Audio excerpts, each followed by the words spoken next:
Today you're going to see 4 different demonstrations. The first 2 of them are going to be in chauffeur mode.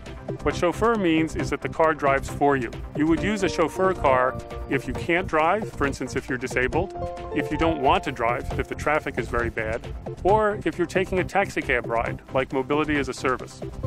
The other 2 demonstrations are going to be in Guardian mode. This is for people who want to drive.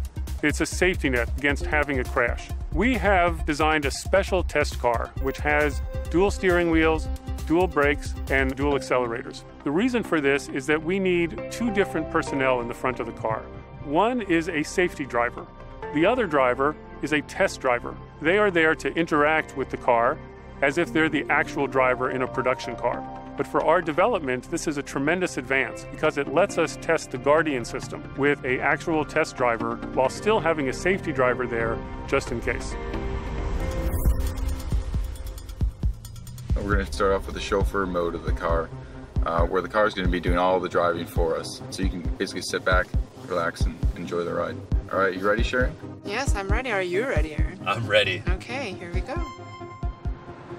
And one of the real-world things that we have to handle in self-driving mode are all the randomness that occurs every day. Actually, in this lap, we're recreating a scenario where we've had a pickup truck drive along the track and actually dump some hay bales out of the back randomly. So what you're going to see is our car senses, does a safe lane change, senses the next one, and also then changes back. Very smooth. So what we're going to show you in this lab now is how this car is able to interact with the traffic on the roadway. So as we're coming around the bend here, you'll see that there's another car on the track with us. The car senses it. Oh, wow. It's right there. See, we got actually our pickup truck parked in our lane, blocking us. So you see our vehicle slow down, Nice. tuck in behind that vehicle that was in our blind spot, and then do a smooth lane change back. That was really smooth. Pretty cool, huh? Yeah, very cool. Now we're going to demonstrate our Guardian system.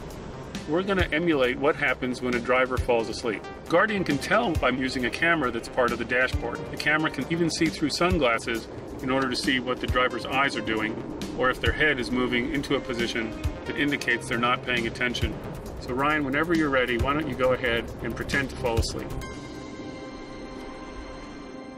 And now Guardian has stepped in, it's driving the car for you, and now it will offer at some point to give it back to you.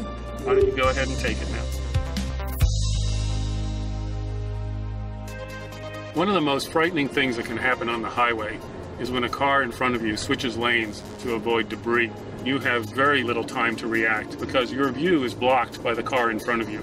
We have sensors that can see significantly better than a human driver can see. The Guardian is going to take over where a car switches lanes in front of us in order to avoid debris. Here, that car switches lanes, Guardian decides we have to switch lanes also, and we avoid having a crash.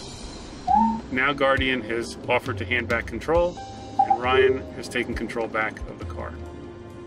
So today you've seen demonstrations of 2 basic technologies that the Toyota Research Institute is doing research on. This is all part of TRI's work to eventually build a car that can never be responsible for a crash, regardless of what the driver does.